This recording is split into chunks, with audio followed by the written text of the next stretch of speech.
Hi, we are talking about pulmonary emphysema. Pulmonary emphysema is the fourth cause of death in the world. Emphysema is defined as dilation and destruction of the terminal air spaces. When we have this problem, we have a problem with alveolus. You see this part.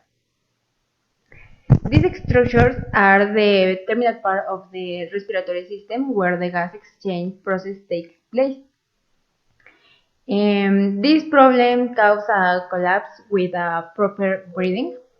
The air that the lungs expel, which is the carbon dioxide, can leave the body, and the oxygen doesn't enter the lungs. In this moment, we have low levels about oxygen and high levels about carbon dioxide, and eventually death.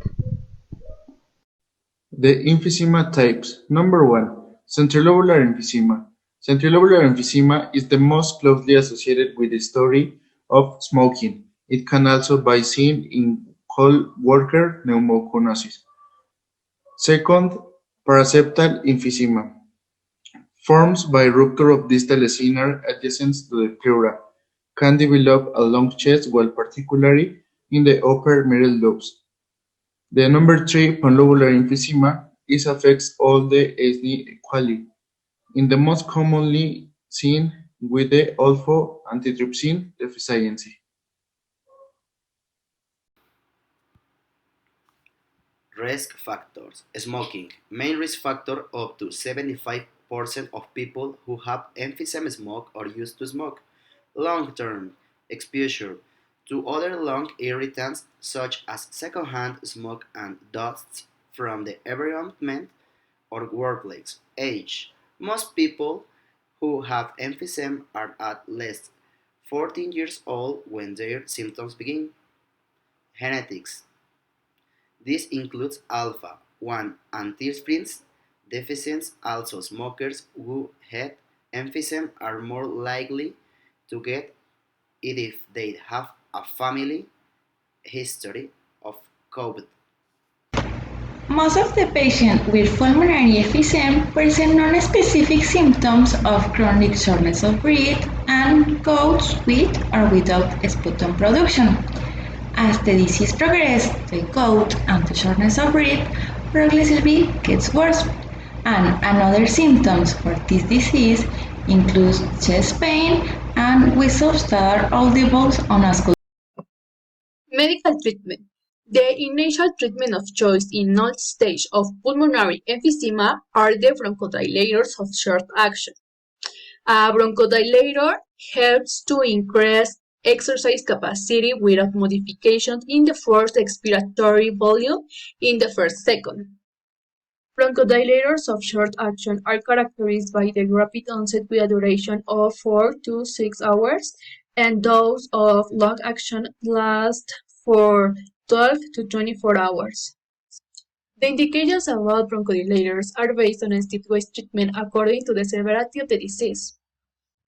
Monotherapy is indicated in patients with mild disease and patients with symptoms. To start is used a bronchodilator with a long action like tiotropium. Dual therapy consists in the association of two bronchodilators with long action, plus inhaled steroid in patients with severe disease. And finally, the triple therapy is for the patient with a very severe disease, in whom adequate disease control is not achieved. Some medications are inhaled tiotropium, salmeterol, or fluticasone. All are inhaled every 12 or 24 hours or PRN. In the surgical treatment, we found two possible scenarios: a vaginectomy, lung volume reduction, and lung transplant. Vaginectomy is the surgery removal of a blister. A surgery can remove a blister from lung to stimulate explanation of healthy air sac around them. Vaginectomies are simple treatment, not a care for lung tissue damage caused by emphysema. Lung volume reduction. It used to improve breathing in some people with pulmonary emphysema and enlarge the area of the damage is removed. to reminding lung tissue to expand when inhaled. Lung transplant isn't a surgical procedure that consists of replacing diseased or malfunctioning lung with a healthy lung, and usually from diseased donor. Prevention. The best prevention of pulmonary emphysema is not to smoke and to avoid being a second-hand smoker. That is to avoid breathing the smoke of another smoker. It is also advisable to use a mask if you work in contact with dust or chemical fumes. Primary prevention. Reduce the incidence of the disease, avoiding exposure to cigarette, a factor highly related to the genesis of the disease. Secondary prevention. Once the diagnosis is established, the aim is to reduce the progression and functional impairment. Tertiary prevention includes pulmonary rehabilitation as a multidisciplinary program of education and physical training.